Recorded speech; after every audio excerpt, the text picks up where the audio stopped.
నమస్తే, welcome to STV news. ఆలయాలే వాళ్ళ target. రాత్రుల్లో రెక్కి నిర్వహించి ఆలయంలోనైతే ఆభరణాలు ఉంటాయో సెక్యూరిటీ తాళాలు ఈజీగా తీసి వాటిని సెలెక్ట్ చేసుకుని ఇప్పటి వరకు 27 ఆలయాల్లో దొంగతనాలకు పాల్పడిన దొంగల ముఠాను ఎట్టకేలకు రామచంద్రాపురం పోలీసులు పట్టుకున్నారు. సైబరాబాద్ కమిషనరేట్ పరిధిలో సంగారెడ్డి జిల్లా రామచంద్రాపురం పోలీస్ స్టేషన్ అశోక్ నగర్ శ్రీ వరసిద్ధి వినాయక ఆలయంలో ఈ నెల 10వ జరిగిన దొంగతనం కేసును రామచంద్రాపురం పోలీసులు వారం రోజుల్లో ఛేదించి దొంగలను పట్టుకున్నారు. మియాపూర్ ఏసీపీ శ్రీనివాస్ దొంగతనానికి సంబంధించిన వివరాలను మీడియాకు వెల్లడించారు. మహేందర్ సాయి కుమార్ జైల్లో పరిచయమై ఆలయాల్లో దొంగతనాలు చేస్తే ఎవరూ పట్టుకోరనే ఆలోచనతో ఆలయాలను టార్గెట్ చేసుకోవడం జరిగింది. వీరితో పాటు శ్రీనివాస్ అనే వ్యక్తిని కలుపుకుని ఆలయాల వద్ద రాత్రి వేళల్లో ఆటోలు రెక్కి ఎక్కడైతే సీసీ సెక్యూరిటీ గార్డు లేకుండా తాళాలు ఈజీగా వచ్చి ఆలయాల్లో రెక్కి నిర్వహిస్తారు. బీడీఎల్ భానూర్, శంకర్పల్లి, దుండికల్ పోలీస్ స్టేషన్ల పరిధిలో 5 దొంగతనాల కేసులు వీరిపై ఉన్నాయని, అశోక్ నగర్ దొంగతనం కేసు విచారణలో ఉందని తెలిపారు. ముగ్గురిపై గతంలోనూ అనేక కేసులున్నాయని, జైలుకు వెళ్లి వచ్చారని చెప్పారు. కేసు నమోదు చేసి రిమాండ్ కు తరలిస్తున్నట్లు తెలిపారు. అయితే ఆలయాల్లో సీసీ కెమెరాలు ఏర్పాటు చేయాలని, తప్పకుండా పనిచేస్తున్నాయా లేదా ఎప్పటికప్పుడు పరిశీలించాలని ఏసీపీ శ్రీనివాస్ సూచించారు. నైట్ సెక్యూరిటీ గార్డులను నియమించుకోవాలని, మంచి ఫలితాలు వేయాలని సూచించారు.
భారీ స్థాయిలో దొంగలు వచ్చి భగవంతుని యొక్క ఆభరణం తీసుకెళ్లారు. వితిన్ వారం రోజుల్లో, ఈరోజు 17వ తారీఖు, వారం రోజుల్లో ఆ క్రైమ్ టీం మొత్తం బృందానికి మా కమిటీ తరఫున ధన్యవాదాలు తెలియజేస్తున్నాము. ముఖ్యంగా వాళ్ళు డే అండ్ నైట్ వితిన్, మా దగ్గర సీసీ ఫుటేజ్ ఉంది కానీ ఆ రోజు కెమెరాలు పనిచేయలేదు. బ్రేక్ అవడం వల్ల కూడా వాళ్ళు ఇంత భారీ స్థాయిలో ట్రేస్ చేసినందుకు వాళ్ళందరికీ కూడా ధన్యవాదాలు తెలియజేస్తున్నాము. మా వినాయకుడితో పాటు వేరే టెంపుల్స్ అఫెన్స్ కూడా అయ్యింది, దాన్ని కూడా దీంతో పాటు వాళ్ళంతా ట్రేస్ చేశారు. కావున వాళ్ళ బృందానికి అందరికి కూడా మా గణేష్ టెంపుల్ తరఫున ధన్యవాదాలు తెలియజేస్తున్నాను. మరియు ఇక్కడ వచ్చినటువంటి విలేకరులకు కూడా ధన్యవాదాలు తెలియజేస్తున్నాను. ఇతను గత 14 సంవత్సరాలుగా దొంగతనాలు చేస్తూనే ఉన్నాడు.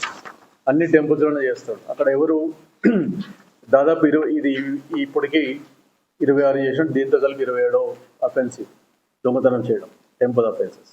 అలాగే ఇంకొక అతను ఉప్పు సాయి కుమార్ అని చెప్పేసి ఇతను ఇప్పటిదాకా 10 అఫెన్సులు చేసినాడు. ఇతను కూడా అన్నిసార్లు చాలాసార్లు జైలుకు పోవడం కూడా జరిగింది. అతనితో పాటు ఈ రిసీవర్ ఎవరైతే ఉన్నాడో శ్రీనివాస్ అని చెప్పి, నమ్మల శ్రీనివాస్ అని చెప్పి ఇతను కూడా 10 కేసుల్లో ఇంతమంది జైలుకు పోయి రావడం జరిగింది. వీళ్ళ ముగ్గురు ఒక బృందంగా ఏర్పడి ఈ అఫెన్సెస్ చేయాలని నిర్ణయించుకొని, ఈ సాయి కుమార్ ఆటో ఏదైతే ఉందో అతనికి ఒక ఆటో ఉంది.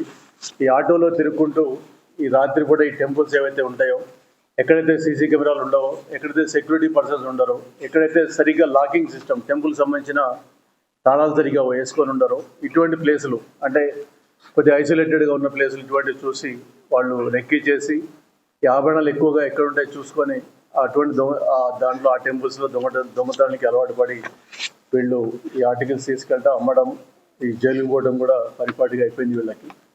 ఇప్పుడు ఇతను యాక్చువల్గా ఈ మహేందర్ రెడ్డి మెయిన్ అఫెండర్ ఏవైతే ఉన్నారో అతను ఈ సాయి కుమార్ మొన్న జైల్లో కలిసినాడు. కలిసిన తర్వాత ఈ టెంపుల్ అఫెన్స్ చేస్తే బాగా డబ్బులు వస్తాయి, అక్కడ ఎవరు పట్టుకోరని చెప్పేసి ఉద్దేశంతో ఇతను తీసుకొని రావడం జరిగింది.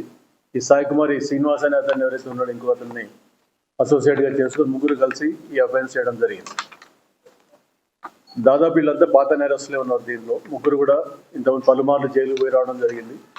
కాబట్టి ఈ బృందం ఇప్పుడు ఈ ప్రస్తుతం ఈ కేసు వీళ్ళ మీద ఇంకా 2 ఇంద్రేశంలో మన ఐడిఏ వీడియల్ బానూరులో 2 కేసులు 2 టెంపుల్ అఫెన్సెస్ వీళ్ళు చేసినారు. ఇంకా అవి దాంట్లో ఇంకా వీళ్ళు అరెస్ట్ కాలేదు. అలాగే శంకర్పల్లి 2 కేసుల్లో అరెస్ట్ కాలేదు, ఇంకా టెంపుల్ అఫెన్స్, అవి కూడా టెంపుల్ అఫెన్సెస్. ఇంకోటి దుండిగల్ పోలీస్ స్టేషన్లో కూడా టెంపుల్ అఫెన్స్లో వీళ్ళు పెండింగ్ అరెస్ట్ ఉంది. అంటే మనం ఇది వీళ్ళని పట్టుకోవడంతో మిగతా 5 కేసులలో కూడా వీళ్ళని మనం ట్రేస్ చేయడం జరిగింది. వీళ్ళు అక్కడ మేము ఒప్పుకున్నారు, వాళ్ళు అక్కడ ఎటువంటి కూడా వాళ్ళ క్లూస్ లేవు అక్కడ. అంటే సీసీ కెమెరాలు కానీ అక్కడ ఉన్నాయి, వీళ్ళు ఐడెంటిఫై చేసిన దాఖలాలు లేవు. కాబట్టి వాళ్ళు మనకి చెప్పడం జరిగింది, మేము 5 కేసులు కూడా మేమే చేసినాం సార్ అని చెప్పేసి చెప్పడం జరిగింది. కాకపోతే ఇంత పెద్ద ఎత్తున అక్కడ పోలేదు, ఆభరణాలు కానీ పోయినాయి కానీ ఇంకా ఇంత పెద్ద ఎత్తున పోలేదు. మనకి ఇక్కడే ఎక్కువగా పోవడం జరిగింది. ఇవన్నీ కూడా ఇంటాక్ట్, ఇప్పుడు మీరు చూసినారు ఆల్రెడీ ఇంటాక్ట్గా. వాళ్ళు ఎక్కడ కూడా యాజ్ ఇట్ ఈజ్ బంగారు ఆభరణాలు కానీ అలాగే సిల్వర్ ఆర్ట్ ఆర్నమెంట్స్ కానీ ఇంటాక్ట్ దొరకడం జరిగింది. అలాగే ఈ టెంపుల్ కమిటీ వాళ్ళు కూడా వాళ్ళు సంతోషం వ్యక్తం చేస్తున్న వాళ్ళ సైడ్ నుంచి వాళ్ళ ఆభరణాలు దొరికినాయి. అలాగే ఈ పండుగలు వస్తూ ఉన్నాయి, మనకు ఉగాది వస్తూ ఉంది, శ్రీరామనవమి, ఇవన్నీ కూడా వస్తున్నాయి. కాబట్టి అవి దొరకకపోతే అది సెంటిమెంట్, ఇంట్లో ఏదో వేరే వస్తువు పోయిందంటే అది ఇదిగా ఉంటుంది. బట్ ఈ ఆభరణాలు అనేవి ఎప్పటి నుంచో మన విగ్రహాలకి పెడుతూ ఉంటాం, దానికి ఒక అటాచ్మెంట్ ఉంటుంది. మన అంటే టెంపుల్లో పోతే చాలా ఒక ఫీల్ అనేది ఉంటుంది. కాబట్టి మేము మీ ద్వారా చెప్పేది ఏమంటే, ఈ టెంపుల్స్ ఎవరైతే ఉంటారో మేము రోజు చెక్ చేస్తుంటాం, బట్ టెంపుల్ కమిటీ కానీ మేనేజ్మెంట్స్ కానీ ఎవరు ప్రతి ఒక్కళ్ళు కూడా మంచి సీసీటీవీ కెమెరాస్ పెట్టుకోవాలా, ప్లస్ అవి పనిచేసేలో కూడా చెక్ చేసుకోవాలా. ఈ టెంపుల్లోనే కెమెరాస్ ఉన్నాయి, అన్నీ ఉన్నాయి, అక్కడ ఎలుకలు కొట్టేసి వైర్లు తెగిపోయింది. మనం పెట్టుకున్నాం అనుకుంటాం, పెట్టుకుంటే అది ఒకటే సరిపోతుంది, అది పనిచేసేలో కూడా రోజు చూసుకోవాల్సిన అవసరం ఉంటుంది. అలాగే తాళం కూడా వాడిని అడగడం జరిగింది, ఎక్కివుడిని, బాబు ఎంత ఈజీగా కొట్టేసినారు అంటే, తాళాలు అక్కడ చిన్న చిన్న తాళాలు వేసుకున్నారు సార్, చిన్న ఒక చైన్ వేసినారు, ఆ చైన్ ఇట్లాంటి తెగిపోతుంది సార్, అది అటువంటిది అండి. మేము ఇందాక నాకే ఇంట్రెస్ట్ వచ్చి మాట్లాడడం జరిగింది అతనితో, ఎందుకు ఇట్లా మీరు చేస్తున్నారంటే, అక్కడ ఈజీ సార్, తాళాలు కూడా చాలా చిన్న చిన్న తాళాలు ఉంటే వాళ్ళు సెక్యూరిటీ మీద సరిగ్గా తీసుకోరు, కాబట్టి అక్కడ వాచ్మెన్ కూడా ఎవరు ఉండరు, నైట్ వాచ్మెన్ కూడా పెట్టుకోరు వీళ్ళు అని చెప్పి చెప్పడం జరుగుతూ ఉంది. కాబట్టి మీ ద్వారా మేము చెప్పేది ఏమంటే, అన్ని టెంపుల్స్ మనకి ఈ పండుగలు వస్తున్నాయి, ఇవన్నీ ఈ గత ఈ 2 నెలల సీజన్ అంతా కూడా పండుగల సీజన్ ఉంటుంది. ఈ రామనవమి, హనుమాన్ జయంతి అంటే మళ్ళీ ఇప్పుడు మనకి గణేష్ స్టార్ట్ అవుతుంది, ఇవన్నీ ఉంటాయి, దసరా స్టార్ట్ అవుతుంది. కాబట్టి మీ ద్వారా చెప్పేది ఏమంటే, అందరూ కూడా ప్రతి ఒక్క టెంపుల్ కమిటీస్ కూడా అన్ని టెంపుల్ అన్ని సైట్స్ కవర్ అయ్యేటట్టుగా సీసీ కెమెరాలు పెట్టుకోవాలి. నైట్ కూడా వీలైతే ఒక సెక్యూరిటీ వాచ్మెన్ పెట్టుకోవాలి. అలాగే క్రైమ్ స్టాఫ్ సిబ్బంది ఎవరైతే ఉన్నారో వాళ్ళు ఒక దొంగల బుడ్డాన్ని పట్టుకోవడం జరిగింది. వీళ్ళు ఈ ముఠా ఎవరంటే ఈ టెంపుల్స్లో అఫెన్సెస్ చేస్తూ ఉంటారు.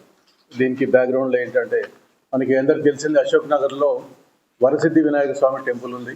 మనకి 10వ తారీఖు నాడు పొద్దున కంప్లైంట్ రావడం జరిగింది. దీంట్లో పులిజాల ఆనంద్ గారు ఎవరైతే కమిటీ మెంబర్ ఉన్నారు, ఆయన కంప్లైంట్ ఇవ్వడం జరిగింది. వాళ్ళ 9వ తారీఖు రాత్రి వాళ్ళు టెంపుల్ 29 గంటలకు మూసేసి తాళాలు వేసుకొని వెళ్ళిపోయిన తర్వాత పొద్దున వచ్చి చూస్తే దాంట్లో ఉన్న బంగారు నగలు అలాగే సిల్వర్ ఆర్టికల్స్ ఏవైతే ఉన్నాయో అవన్నీ కూడా దొంగతనమైనని చెప్పేసి మాకు కంప్లైంట్ ఇవ్వడం జరిగింది.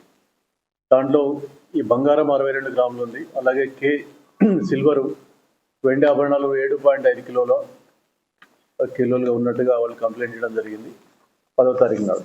మనకి దీంట్లో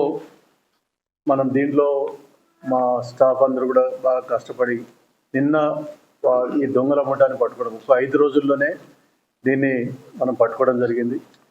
దీంట్లో ఎక్యూట్ మొత్తం 3 ఉన్నారు.